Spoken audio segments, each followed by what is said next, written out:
I spent the whole afternoon trying to look like I belonged.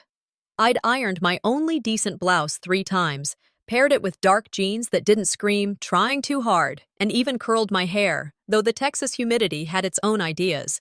My hands kept adjusting the tiny gold necklace Mom had given me in high school. Simple, quiet, like me. I showed up at the restaurant 5 minutes early. Not because I was eager, but because I'd been taught that punctuality was respect. Camden had texted me the place earlier that week, an Italian place he liked to bring colleagues to, he said.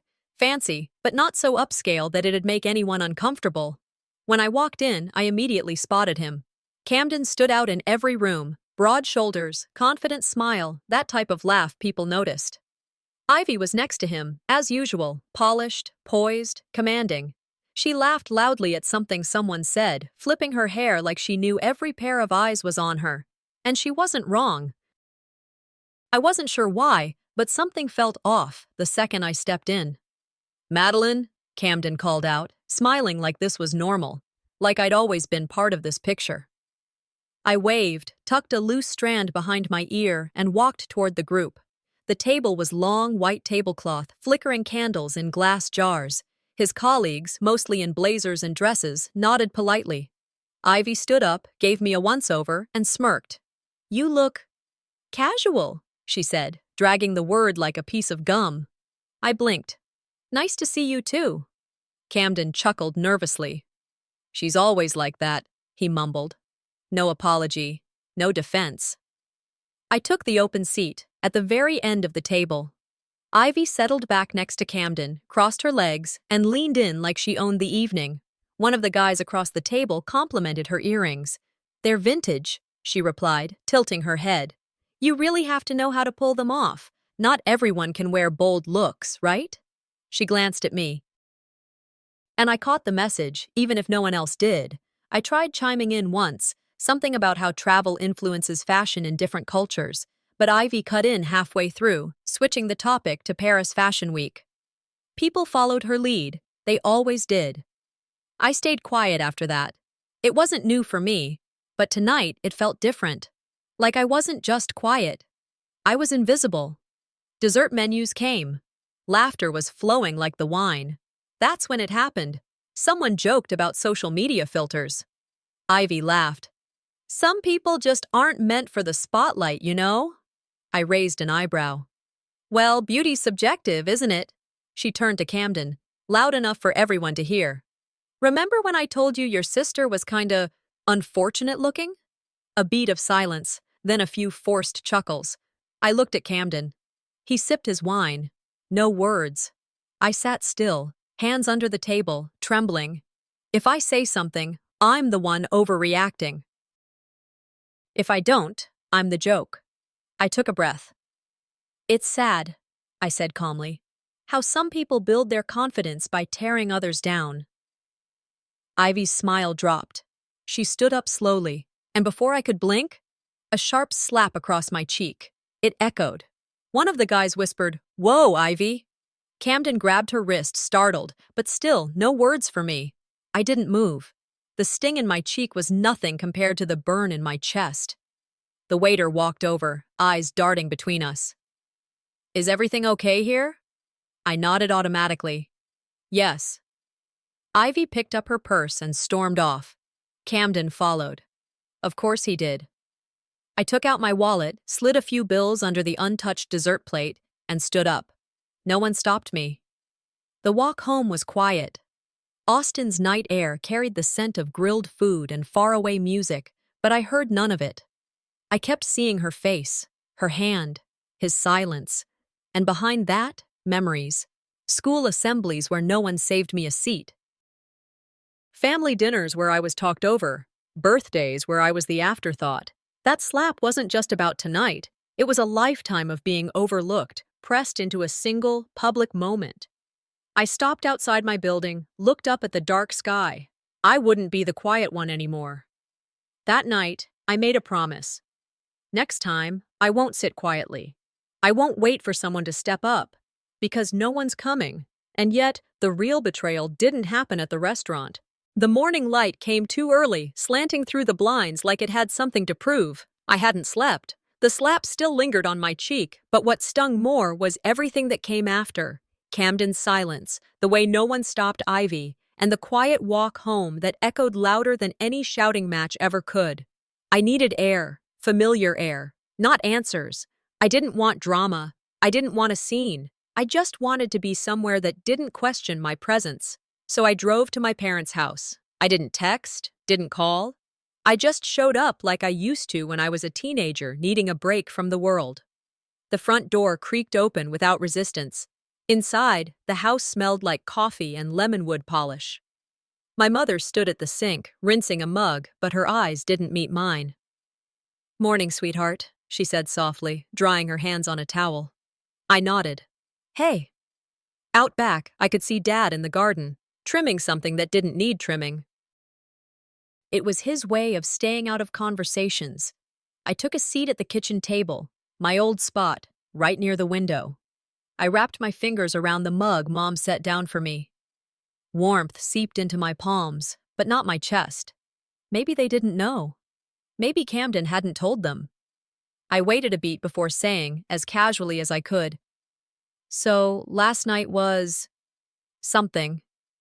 Mom stayed quiet, focused on folding the towel. "Ivy slapped me, at dinner, in front of everyone." She inhaled through her nose. "Ivy is a bit passionate. You know how some women are." I stared at her. That was it. Passionate? Dad stepped in from the back door, shoes muddy, wiping sweat off his brow. "It's not our place to get involved in every sibling squabble," he said, like he'd been rehearsing it. I felt my stomach drop. That wasn't a squabble. That was a slap. Camden walked in just then, like it was any other Sunday morning. He reached for toast, avoided my eyes. "Let's just move on."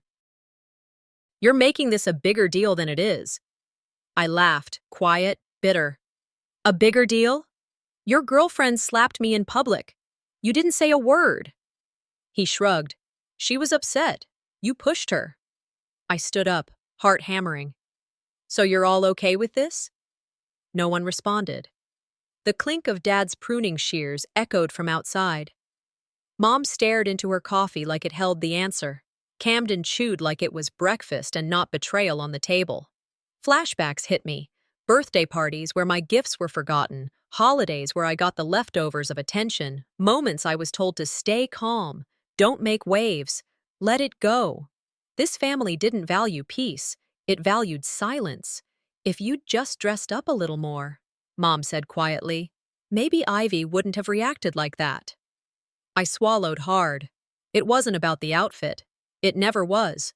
"You always said love means protection," I said. "Where was yours last night?" Again, silence. But it wasn't neutral. It was a choice. I grabbed my keys and walked out without another word. The air outside was too bright, too crisp for how cold I felt. I wasn't just leaving the house. I was leaving the illusion that family meant safety. Sometimes, silence is more violent than anything spoken. And they all chose it.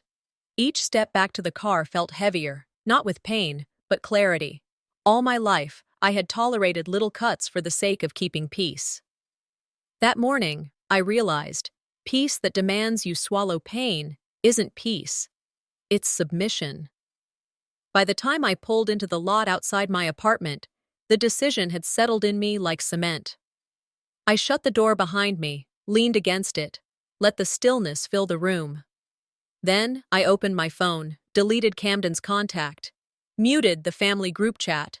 I grabbed my journal, the one I rarely used, and wrote one line in bold black ink. "I'm no longer the quiet one." This wasn't revenge I wanted. It was restoration, of boundaries, of voice, of self. And yet, I hadn't even seen how far Ivy was willing to go. Rain started just before sunset. Light at first, then heavier, like the sky couldn't hold back anymore. Same as me. I didn't turn on the lights. I let the apartment dim slowly, the way grief does when you stop fighting it. The quiet was thick, broken only by the tapping of drops against the glass. I brewed chamomile tea, my go-to on nights I can't settle. But tonight, even the steam rising from the mug felt like a stranger. I sat at my little dining table, fingers wrapped around the warm ceramic, eyes locked on the magnolia hair clip sitting at the edge. It looked so harmless, so delicate. I'd worn it without thinking. Now I couldn't even touch it without flinching. A drawer nearby held old journals and cards. Out of some twisted impulse, I pulled one out. Birthday cards, notes from holidays, scraps of someone else's cheerfulness. And there it was, one from Camden, years old. Blue ink, big letters, his name signed with a goofy doodle like we were still 10. Back then, I had smiled reading it. Tonight, every word felt sarcastic. And then it hit me. I remembered my 21st birthday. It came out of nowhere, like the floodgates had given up holding it back. I had planned the dinner myself, chose a quiet restaurant I loved, sent out texts, and hoped everyone would show up. Camden said he'd be there, with someone special. I remember being curious, even excited. He brought Ivy. It was the first time I met her. She walked in wearing red and confidence, like she was stepping onto a stage. She looked around the table and said, "This is cute. Kinda makes you look plain next to all this effort, though." Then she laughed. So did Camden. And I smiled.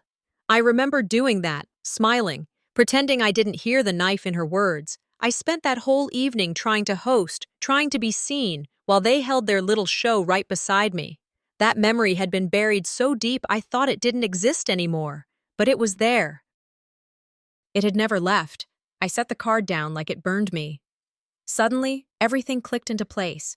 Every jab Ivy had made since, every silent nod Camden gave her. None of it was new. It wasn't just last night's slap. It was years of something I had trained myself not to feel. Something I had let them normalize. It was a pattern, and I had played along. Why did I keep letting them talk over me? Why had I handed them that power year after year? I whispered to myself, we teach people how to treat us by what we allow, what we ignore, and what we reinforce. I'd read it once, never forgot it. But tonight, it hit different. I sat on the couch, knees pulled in, the rain louder now. I didn't sob. There wasn't the energy for that. Just tears, constant, silent, like my body had decided to bleed from the inside out. The hair clip sat across from me, its little petals too bright in the low light. How did I become the background in my own life? I whispered. And for the first time, I wanted to scream, not at them, but at myself, for surviving instead of living, for making myself small, for keeping peace that cost me everything. I stood, wiped my face with the sleeve of my sweater, and grabbed a pen. I didn't want to talk to them, but I had to say something, to myself, if no one else. I wrote 3 letters. To Camden, I used to look up to you. Now I just look away. To Ivy, ugly is a word you use when you run out of arguments. To me, I forgive you for surviving however you could. I set the letters down and stared at them. They didn't fix anything, but they made space. Just enough for a flicker of something I hadn't felt in years. Clarity. Not rage, not revenge, just me. Finally looking at the truth without blinking. And yet, Ivy wasn't done. She was about to make it personal. Again, 2 weeks had passed since the night I broke down on my couch, whispering truths into the dark. Since then, I'd kept mostly to myself, walked quietly, worked quietly, tried not to disturb the parts of me still rearranging. That morning, I returned to the bookstore. Marisol had left a stack of invoices scattered on my desk. No note, just her usual chaos wrapped in plausible deniability. My co-workers looked up when I came in, some with awkward half-smiles, others with eyes dropping quickly to the bruise that still shadowed my cheek. I didn't hide it. Not under makeup, not under a scarf, not under silence. Mid-morning, a delivery came to the back counter. No return label, just my name in clean block letters. Inside, a plain manila folder, a handwritten note clipped to the front. This is what you asked for. Choose what to do with it. Coralie. I took it home on my lunch break, set it on the kitchen table like it might bite. Then I opened it. Emails, screenshots. Company reports, photos, a few short video clips. Most of it I didn't even remember asking for, but Coralie had pulled it anyway. My hands were cold as I started to sort them. Each piece was like a pin in the timeline. Ivy's insults, always spiking around holidays, birthdays, or whenever I had something new happening. Promotions, speaking gigs, even a garden party I'd thrown. The day after each of those, Ivy would say something like, "Cece, maybe stick to things you know," or, "Wow, that dress, bold choice." Camden never stopped her, not once.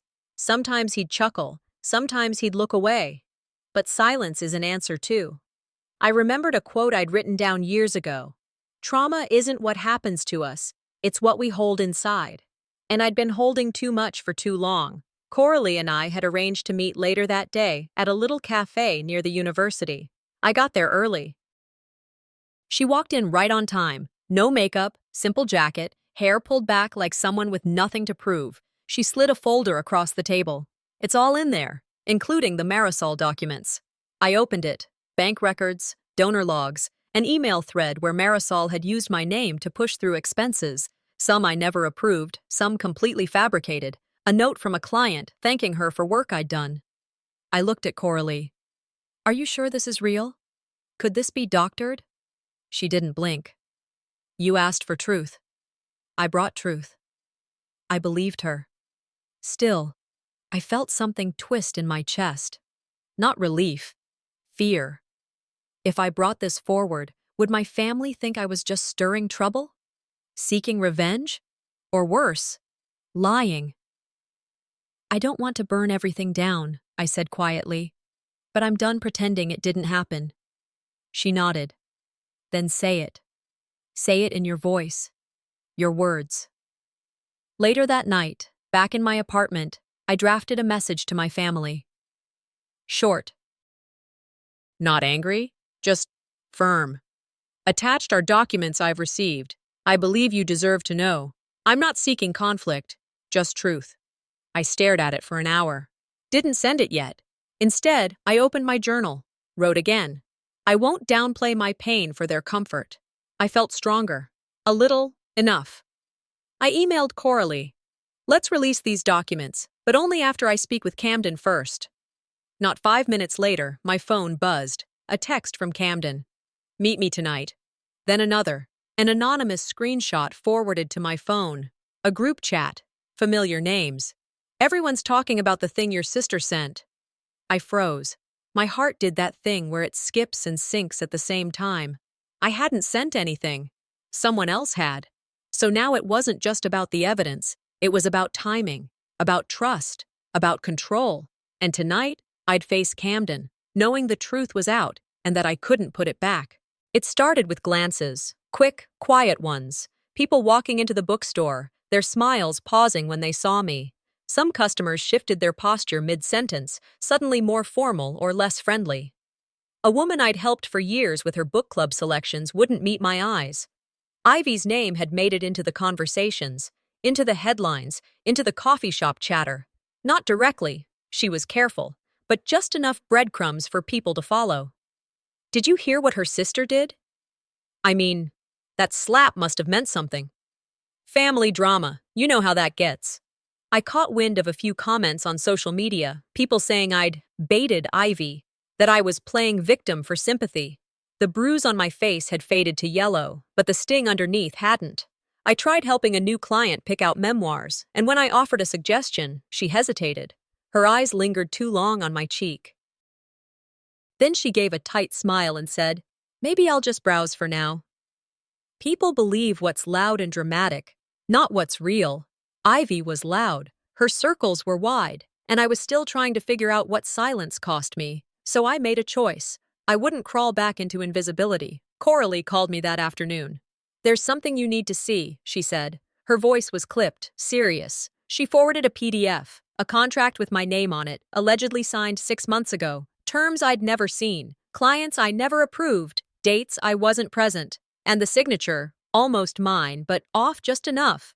I read it 3 times before I could breathe again. Ivy had used it, used my name, to land new sponsors, to legitimize some side company she'd created. She had forged a legal tie between us without my knowledge.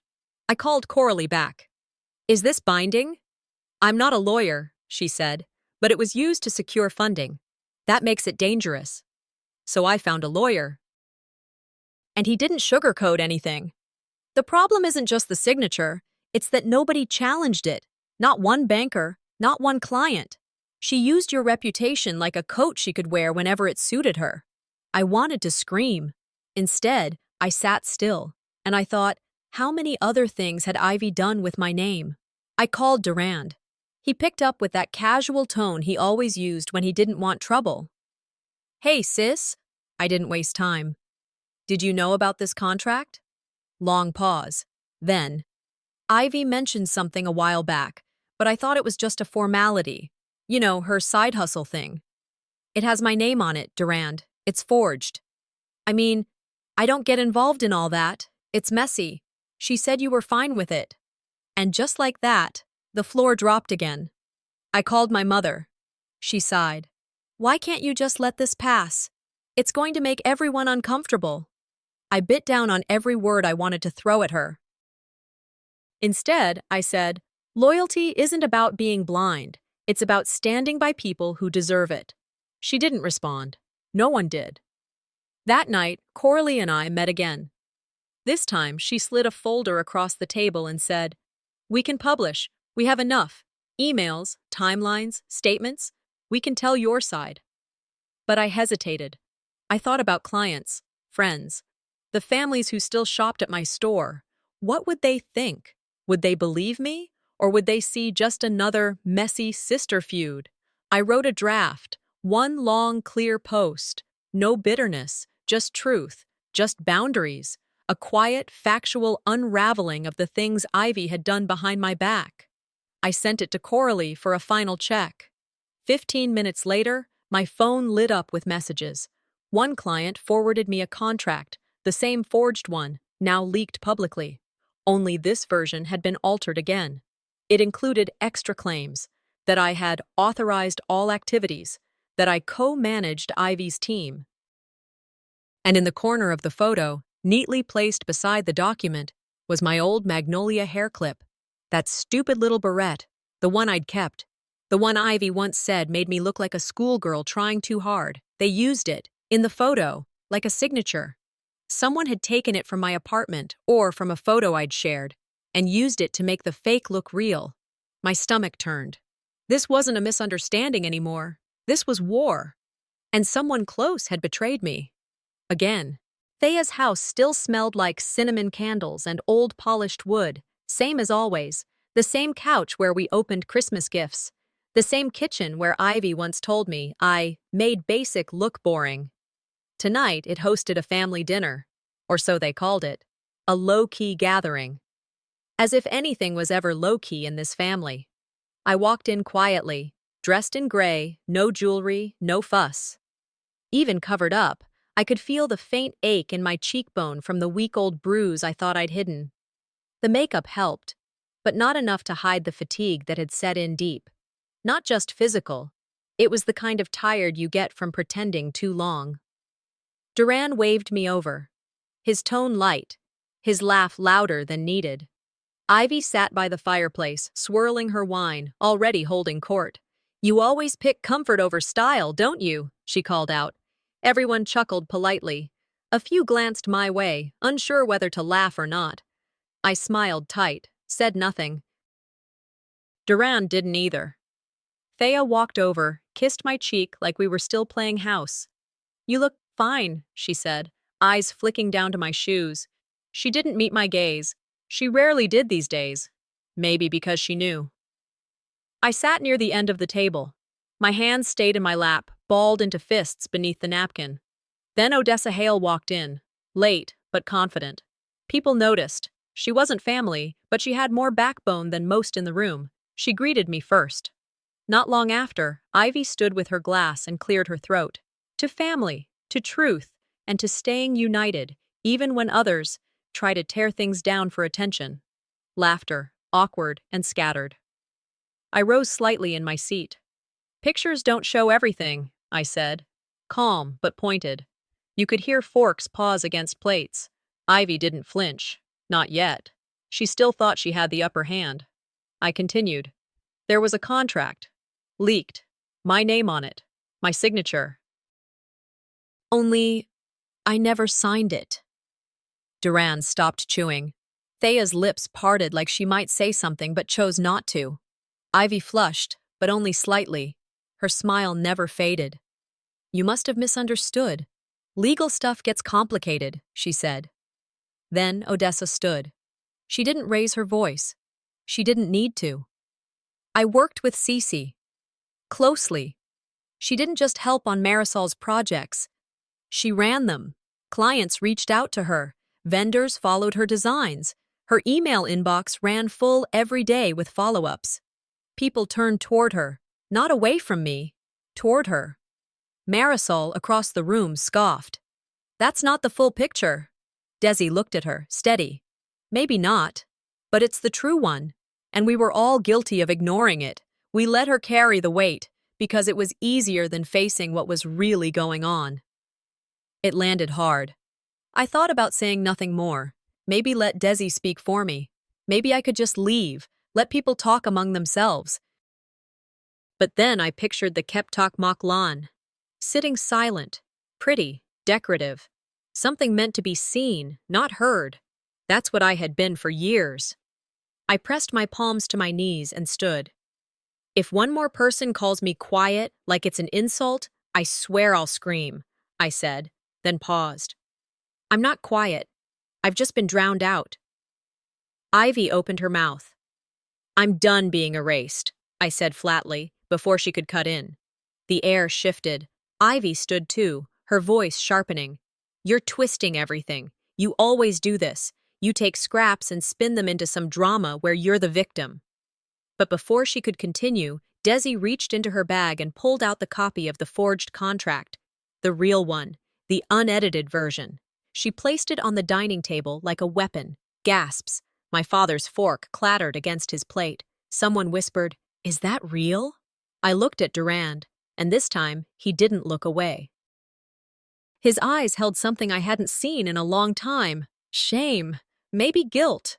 Maybe the first flicker of realization that silence makes you just as complicit. But I didn't wait for his approval anymore. The night sky was soft over the garden, lanterns casting warm halos around art sculptures and blooming jasmine.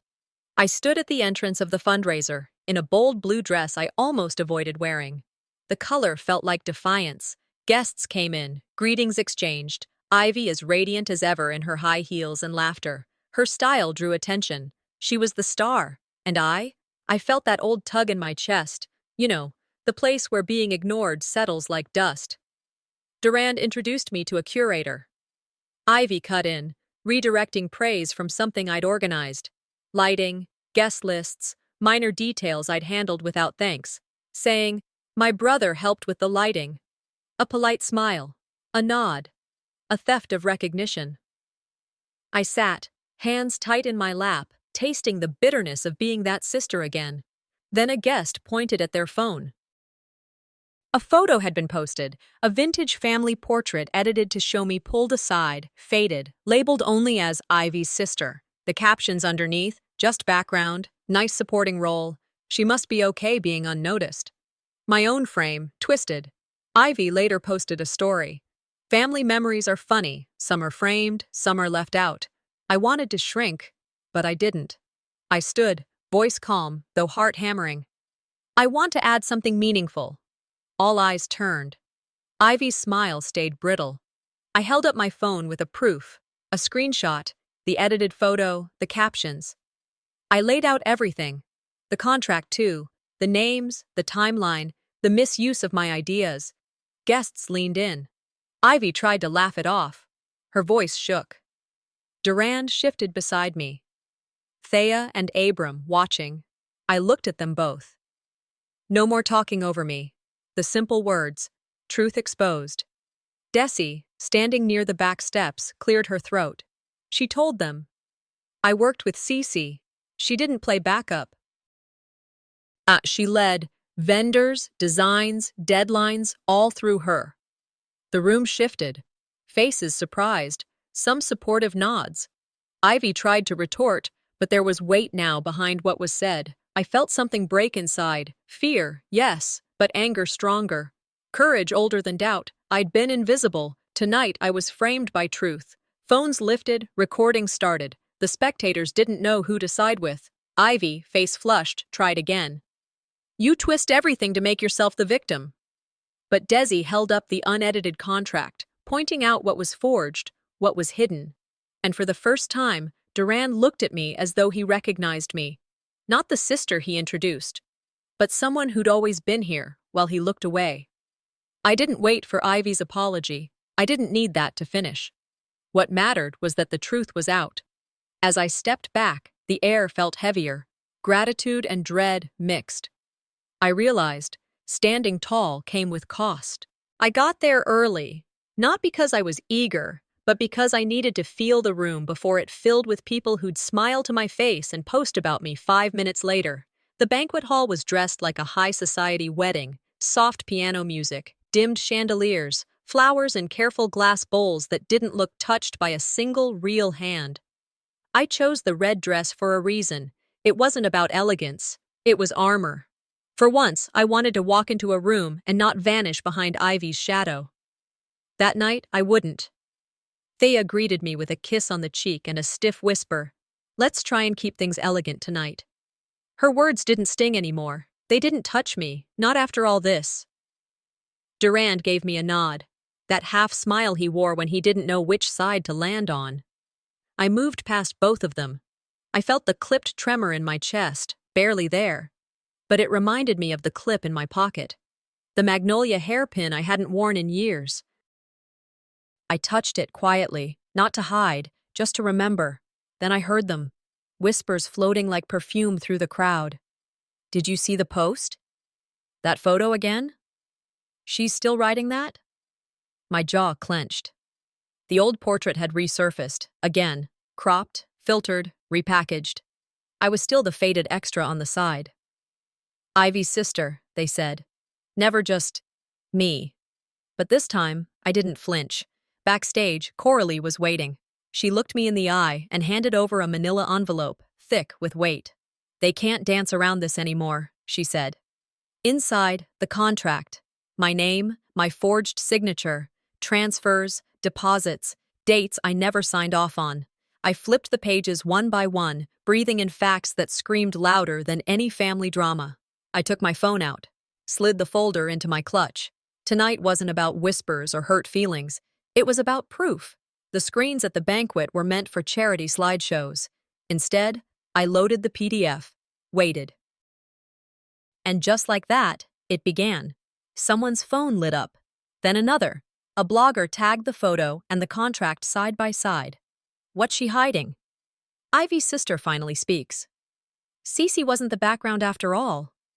Comments flew like wildfire, some hateful, most split, but enough began to ask, what if it's true? Ivy tried to salvage it. She raised a glass to toast family, laughter, legacy. I cut in. No mic, no grand gesture, just my voice, clear and measured. This isn't about family drama. This is about theft. My name, my work, my reputation. Phones turned toward me. Cameras clicked. Ivy's smile cracked. I stepped forward, held up the contract, page open, pointed to the numbers, the forged details. This was used to pull money under my name. This wasn't a clerical error. This was a plan. Gasps. Some guests backed away. Others leaned closer. Duran stood behind Ivy. He didn't speak. I looked at Thea. She flinched when our eyes met. Abram stood like a statue. Then beside me, Odessa, she didn't say a word, just stood with me. This isn't the story I wanted to tell, I said, but I won't let someone else write it anymore. A quote came to mind, one my mentor once told me years ago. Truth doesn't shout. It stands unwavering in the face of noise. And the noise was loud. Ivy's voice wavered. She tried to redirect attention. We all have misunderstandings, things taken out of context. I pointed to the signature again. That's not a misunderstanding. That's fraud. The room didn't applaud. They didn't boo. They stood in silence, the kind that fills a space when illusions fall flat. Afterward, some guests came over, shaking my hand. Others gave a small nod and walked away. I didn't chase anyone down. Ivy had retreated into a corner, fuming. Duran tried to follow her, but I stopped him with one glance. I wasn't here to rebuild what was already burned. I pulled out the hairpin one last time from my pocket, looked at it. Then I didn't put it back in. I didn't need to hide anymore. That night cost me pieces I might not get back, but I kept one thing that mattered: my name. The morning light crawled across my ceiling, slower than usual, like the world itself was tired too. I laid there, not in pain, not even relief really, just still, like my body hadn't caught up to the fact that the confrontation was behind me. My voice was hoarse from everything I said the night before, but my mind was alert, humming. I hadn't slept much. I didn't need to. The weight wasn't sitting on my chest anymore. It had moved to the desk. That folder, the contract, the edited photo, all sitting neatly by the lamp, not hidden, not displayed either, just there, like a wound that scabbed over but still tender to touch. I reached for my phone. Messages were stacked like bricks, some kind, some vicious. A handful of old clients canceling, a few new names I'd never heard, reaching out in support. I made coffee, strong. I didn't drink it for energy. I drank it because the act of making it felt human. Sunlight spilled through the curtain, warming the counter. I stood there and let it. Late morning, I heard the knock. I didn't check who it was. I already knew. Dad stood in the hallway, hat in hand. He looked older than I remembered. "I figured I'd stop by," he said. "Didn't want to call and get the voicemail." I let him in. No small talk. He sat at the kitchen table like he was waiting for permission to speak. Then he did. "I saw it," he said. "All of it. But I didn't believe it. Not until I saw your face on that stage, the way you held yourself." I leaned against the sink. I wasn't angry. Not anymore. "Why'd it take you so long?" I asked. He swallowed. "I guess I believed what was easier. I thought, maybe you were just being dramatic, and maybe that makes me a coward." There was a pause, long enough for my silence to press down on both of us. Then I said, "I never needed you to fight for me, Dad. I just needed you to see me." His eyes glossed. That shook him more than shouting ever would. "I see you now, Cece," he said, voice thin but real. I nodded. That was enough for now. That afternoon, Coralie picked me up. She'd found someone, an attorney named Jensen, office tucked between a title agency and a dry cleaner. We sat across from him in a room that smelled like old paper and new paint. He walked us through it, line by line. "Forgery, misuse of name, public defamation," he said. "You've got a case, but it's not just about winning, it's about being ready for what comes with it." I already knew. The backlash, the headlines, the legal bills. "Do I need to file?" I asked. Coralie spoke before he could. "You don't need to, but you deserve to." That landed. I signed the papers, not with fire in my chest, just resolve. I wasn't chasing revenge. I was restoring a name that had been bent, stretched, and painted over for too long. Back home that evening, the world had quieted. I turned off the phone, sat with a notebook, no music, just thoughts. I wrote not just what happened, but what it meant, about how silence doesn't protect you. It protects them, how I'd spent years folding myself to fit someone else's narrative, and how that stops now. The hairpin. The magnolia. I took it from the drawer. Not to wear, just to hold. I didn't need it anymore. But I wasn't going to throw it out either. It had walked with me through the quiet. That mattered. I placed it in a small box on the desk. Shut the lid. That night, I recorded a video. No edits, no background music, just me. I spoke plainly. "I'm Cece, not Ivy's sister, not someone's background, just Cece. I've made mistakes. I stayed quiet too long. But I've learned. My work, my name, my story. They matter. And I won't let anyone take them again." I posted it, didn't check the views. Later, I saw Durand had watched. His name popped up in the viewer list. No message, just presence. That was enough. I didn't mention Ivy. She didn't need more space in my story. The final act came days later. A new business card arrived. Crisp. My name in print. Not edited, not borrowed. Mine. That check I held, my first under the new business name, it felt heavier than the paper it was printed on. And with that, the noise quieted. Not perfect peace, but enough to begin again.